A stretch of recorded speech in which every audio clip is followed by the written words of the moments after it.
reka tujye mu mukino wahuje ikipe ya Newcastle United yari yakiriye ikipe ya FC Barcelona. Uyu mukino warangiye FC Barcelona itsinze Newcastle United ibitego 2-1. Ibitego byombi byatsinzwe na Rashford wari wagarutse mu rugo ku minota 58 ndetse no ku minota wa 67 nibwo yatsinze ibitego byatanze intsinzi ku ruhande rw'ikipe ya FC Barcelona. Gusa ntago byarangiye gutyo kuko ku minota wa 90 Gordon yatsinze igitego kimwe rukumbi cy'ikipe ya Newcastle United. Accent ashaka ko uyu mukino tujyana mu bice bibiri. Duhere ku mukino ubundi Rush tuze kumuvuga ukwe kuko hari impamvu yagarutse mu Bwongereza nuko yahavuye byatumye abantu babiganiraho cyane. Barcelona nayo yatangiye iyi campaign itsinda Newcastle ibitego 2-1. Itsinda ibitego 2-1 bari bakoze urugendo birumvikana bajya ku mugezi wa Cyane bahita Newcastle upon Tyne ku mugezi ni mu majyaruguru ashyira uburasirazuba mu gihugu cy'Ubwongereza. Ni stade y'Amateka.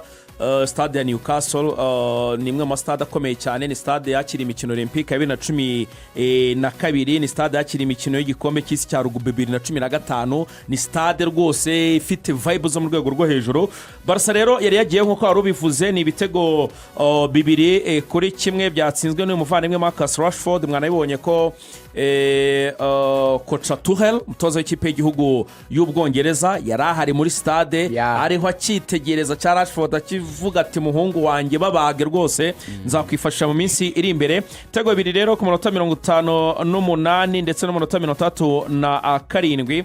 Hanyuma nko wari ubivuze igitego cya Anthony Gordon kurandwa ya equipe ya Newcastle peti mu Mwongereza y'imyaka 24. N'undi mukino wagaragayemo amakarita menshi, amakarita 6 y'umuhondo mu byukuri bita bikumvisha intensité cyangwa se ubukomere bwa match buryo yari imeze. Ni Newcastle rero yagombaga kugaruka mu ngamba. Abantu bavugaga bati Anthony Gordon ari gukina nk'umuntu w'imfubyi adafite birumvikana Alexander Isaac birumvikana bagiye bafasha cyane mu busatirizi bwa equipe ya Newcastle. Bavuga batarimo icyuho 2-1 rero Barca yegukana match. Byanegoye cyane ikipe ya Newcastle. Si ni match gusa bigoye kuyikina nta mu typical striker bafite.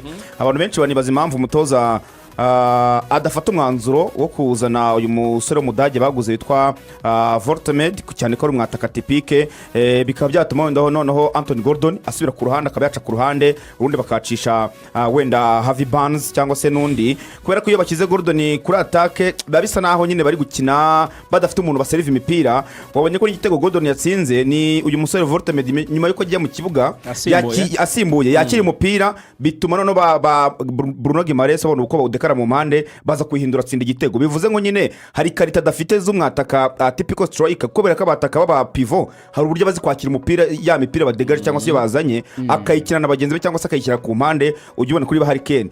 Iyo ufashe umukino ukina ku ruhande rero kubera ko we amenyere gusaba baro ajya ku mpande cyane kugira ngo abone espace yo gukiniramo ntabwo yabasha gusaba baro mu defense. Bivuze ngo umutoza Eddie Howe amaze kubibona neza ko igihe cyose atarabona umwataka bizamugora yagerageza gukinisha umwataka afite kugira ngo Gordon biramworere gukina aca ku ruhande kubera ko yamushyize mu defenseur bisara nta musaruro atanga. Hari ibintu bibiri nekereza ko muri plan du jeu ya Eddie yatekereje kugira ngo bapange gutya.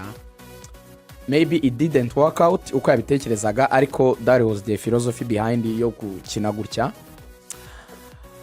Umva kano kantu Anthony Gordon yavuze ngo we are not used to playing against players who keep the ball in this way. Avuga ati ntabwo tumenyereye gukina n'ikipe ifite abakinnyi bagumana umupira muri ubu buryo. Ubwo yavugaga abakinnyi ba Barcelona. Barcelona na Newcastle Barca possessinze kuri 64% umupira. Ikora passe 462 ibatera amashoti 19 atanajya mu izamu, ibatera amakona 4, ibatera amashoti 8 ajya hanze, itera cross 10, itera long balls Barca 42, hanyuma ishyiramo icyo bita accurate long balls zafashe cyangwa zaciyemo muri zo bateni 25 kwa kundi baranse imipira miremire. Nguko uko umupira wa Barcelona bakinnye wari udetaye mu buryo bw'imibare. To break it down technically mu buryo bwa coaching cyangwa bw'umupira bisobanuye iki? Iyo uri umutoza uzi ko uri gukina na equipe nziza kuri baro cyane cyane hasi gupasanya, solution ya mbere ni ukurwana no kuba iyo kipe itagira icyo bita exit ya baro iri proper, gusohora umupira. Ni ukuvuga ngo urukingo rutuma ikipe idakina ngo iposesinge cyane, kuko Barca niyo ADN yayo cyangwa identite yayo, nuko uyishyiraho igitutu mu gihe igitangira gupasa, gardien wabo garishye agipasa umudefanseri. Iyo ligne yawe y'imbere igomba kuba irimo abakinnyi biteguye kwiruka bagapressinga. Yashizemo aba basore kubera ko bari very athletic kurusha Watermaid, ni mwiza uranshije imipira yo mu kirere mu kugufasha gukina second ball, ariko bijyanye n'umubiri we kwiruka kuva ku ruhande rumwe niba baro bayimanuye ku rundi akajyana n'iyo ritime y'abakinnyi ba Barca mutayifite ntacyo gufasha cyane. Yahisemo gushyiramo aba bana bafite jeunesse, aba basore wari umaze kubagarukaho bose b'imbere batatu, habamo uyu mujene waruvuze Anthony Gordon nka rutayizamu akinnye ahengetse, hakamamo Elanga, hakamo na Javi Banes. Unabirebye mu buryo bw'imyaka, Elanga afite imyaka 23, ndimo ndagenda ngo ibyumvikana, Gordon 24, hanyuma Javi Banes 27 n'usa n'iwigiye hejuru gatoya.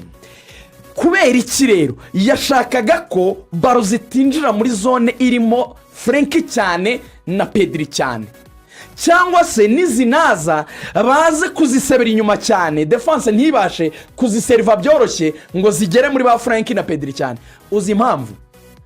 Kugeza aka kanya duhumeka umwuka uyu dufite, ntiharaboneka solution ya neutralize umukinnyi witwa Pedri ku mugabane w'Uburayi. Niwe most valuable midfielder aka kanya turi kuvuga. Nta kintu na kimwe gishobora gutuma ubuza Pedri gukina usibye kumukorera ikosa yayifashe. Ibintu bibiri bibaho mu kubloka, ndaza kwivuga kuri Memeri Dao, muze kunyibutsa. Hari solution ebyiri ziboroka mu mediateur w'umuhanga. Ni travail iri collectif ya equipe, ariyo yashakiraga mu bakinnyi imbere kugira ngo baro zidasohoka ziva muri defense zimugereho Pedri. Ni travail kumuha icyo bita man to man marking, kumuha umuntu umufata.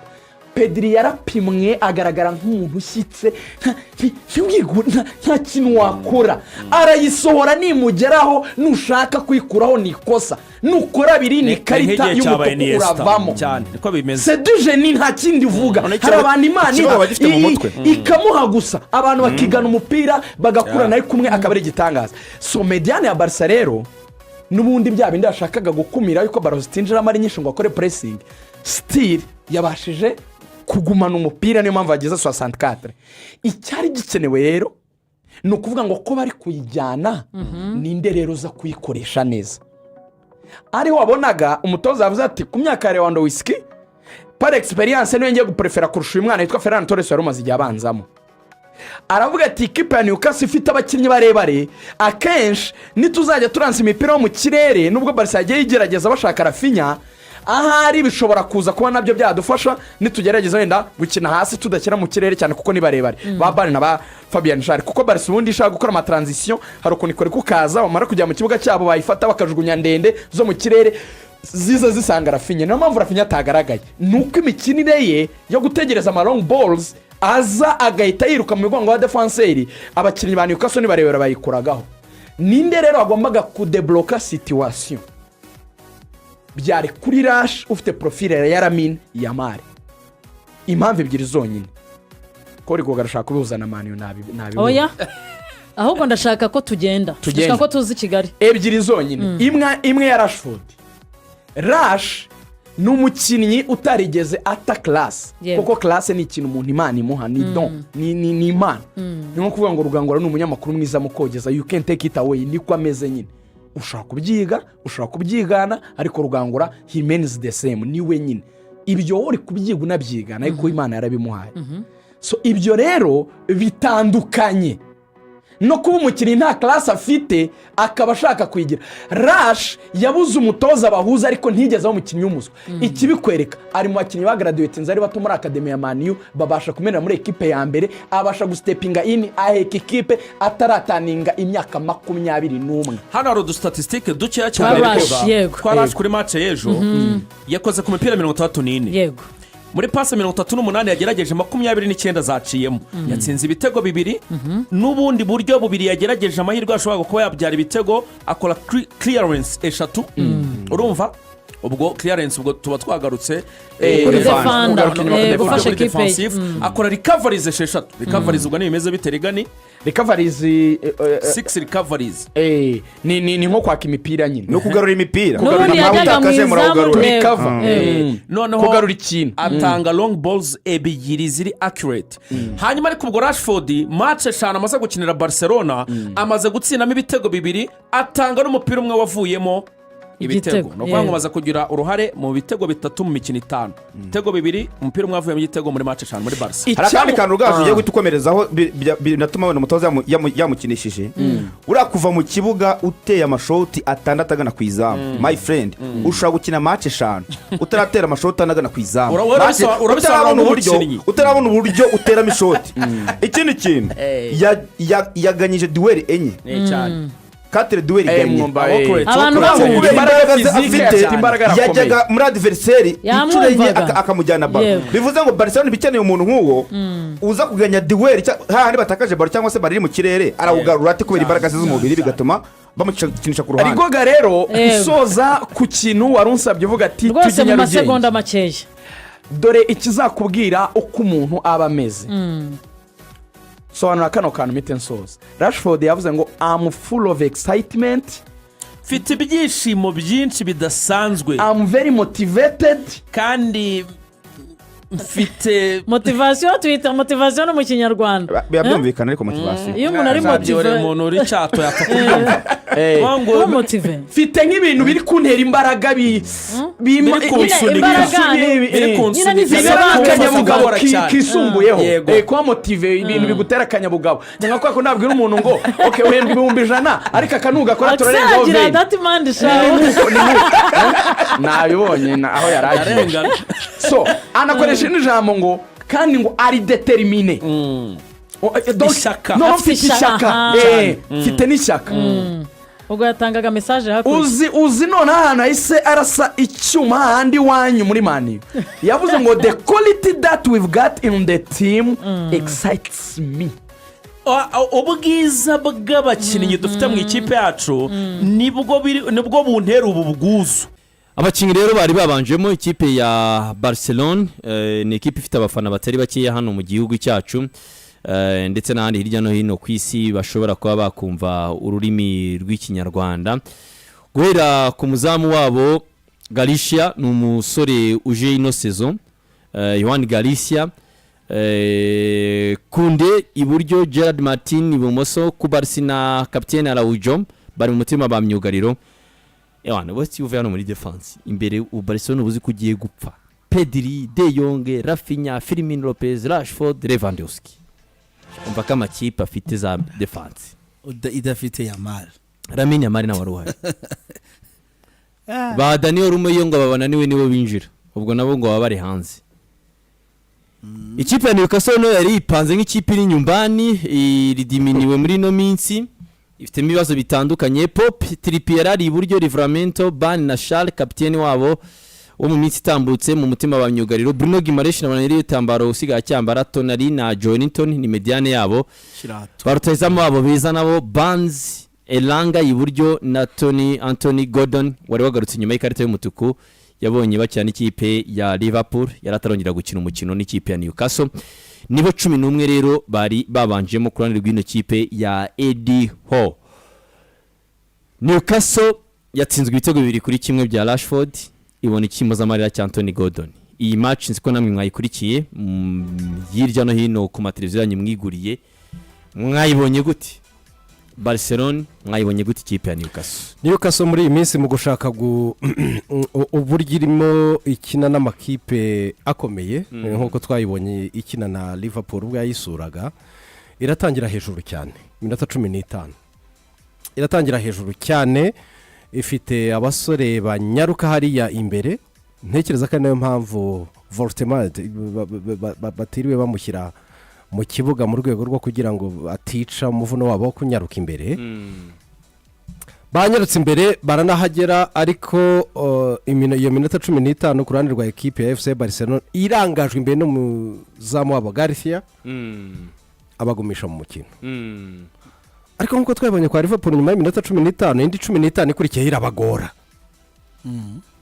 kandi iyo minota 15 hagati ya 15 kugera ku minota 40 niyo minota y'amakipe abyibushye iyo utababanjemo igitego ngo baze barwana no kukikwishyura bo kuri urwo ruhande baba bamaze gushyuha. Iyo minota rero Newcastle yibukijwe ko irimo ikina n'imwe mu makipe meza y'isi. Irabyibutswa rwose, by'umwihariko Rashford yari yatashye ku ruhande rwe. Njye ku bwanjye wagize prestation nziza kurenza na Rafinha, nibo bakini bari imbere ku mpande. Kaba karabaye rero, kaba karabaye ekipe ya Newcastle ku ruhande rwayo itangira kubigorerwamo. Natunguwe cyane na ekipe ya FC Barcelona ishobora gukina umupira hasi ariko no mu kirere ifite iyo presence. Byantunguye pe, ntabwo itinya duhere zo mu kirere, both defensively and offensively. So iyo rero jari kugiye gukina n'ikipe ya FC Barcelona ukabura solution z'abakinnyi bayo bo ku mpande, ibiza ko kubaho byirengera nikomeye. Jado jewe muri iyi match ikintu nabonye cyambere cyagoye Newcastle kandi ikaja no muri dute igatangura no gukina ibintu ubona bidasomeka, nuburakari bw'ukuntu Barcelona yabi mu mupira. Hagera igihe bimaze kuba nk'ibitego nka bibiri, ukabona bagafata umupira nk'iminota nk'itanu ikarangira abantu ariko barawiruka inyuma, nta kintu na kimwe gihari kibabaza mu mutwe nka kiya kintu, ko wiruka kuri ballon ugatakaza inguvu muri niveau physique no muri mental. Ko rero wiruka inyuma ugashaka ngene ugarukana bikanga, ugasanga abakinyi ukabona bariko bakora amakosa menshi. Ahubwo icyantunguwe no kubona iyi match yarangiye atakaruto ruje ibonetse, kuko nko mu ntango z'umukino wabona ko ari za nguvu nyene tusangiye mu mupira w'Ubwongereza cyane muri Newcastle ukuntu bakina hagati mu kibuga, umupira kwa gutwara umupira n'ibirenge batwarana n'umuntu, ariko birangira bisubiye ko barabura umupira barakina. FC Barcelona je nabonye ukuntu ikina ni equipe mbona umudage maze kubaka bihagije, kandi equipe bazohura ukuntu bimana umupira, ukuntu umengo bamaranye imyaka nka 10 bakinana, ukuntu umengo umutoza amaranye imyaka ingahe bari kumwe.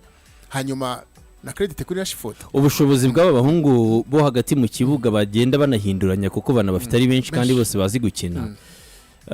Ariko cyane Frenkie de Jong, Pedri, ukabara uyu musore rubari imbere Firmino Lopez. Ubwo wibuke yuko bafite ni Casedo, bafite Gavi, bafite Dani Olmo. Rafinha ashobora kuhakina mu gihe Rashford ameze neza, ashobora kuzari hagati akajya mu mugongo wa Lewandowski. Bafite Ferran Torres, bafite Lamine Yamal. Ngiye mbona kuri uyu mugoroba kiyambira ikomeye y'urufunguzo rw'intsinzi ni hagati mu kibuga. Hagati mu kibuga kuko Newcastle ifite abakinnyi bakomeye hagati mu kibuga. Izi no kudefend. Cyo byongereho. Aba basore twavugaga Pedri na De Jong yakinnye neza cyane ikomeye. N'uyu musore Firmino Lopez navuga ni Chelsea iza kumubonera kuba yatikomeye cyane. Ni match ikomeye. Mona nacyo kintu gikomeye cyane kuko niho Newcastle ikomereye.